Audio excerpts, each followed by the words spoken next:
Saudara, seorang emak-emak di Lumajang, Jawa Timur mengamuk saat ditilang polisi pada Jumat pagi.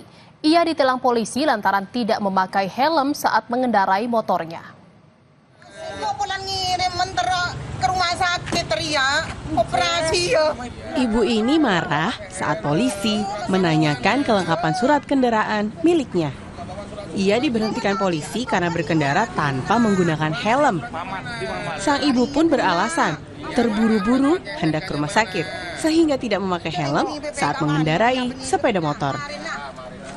Karena tidak kooperatif, polisi kemudian mengamankan motor miliknya. Ia pun kemudian menghubungi keluarganya. Polisi ini, aku ketinang rumah sakit, bapakku kata operasi, aku ditilang iki, Dek.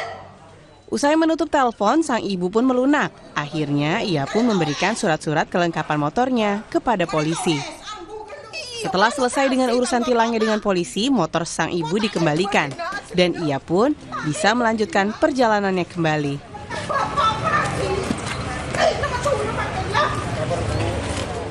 Polisi bilang, penilangan yang dilakukan merupakan salah satu upaya polisi untuk mengedukasi masyarakat tentang pentingnya menjaga keselamatan dalam berkendara. Karena panik ya. Jadi kita memberitahu kepada mereka, ibu yang panik tersebut, kita edukasi bahwa pentingnya menggunakan helm karena laka lantas kemarin meningkat. Jadi bagaimana cara kami untuk menurunkan laka lantas yang fatalitas akibatnya ya operasi, kita edukasi pentingnya helm untuk menghindari kecelakaan yang mengakibatkan fatalitas gitu aja. Minimal.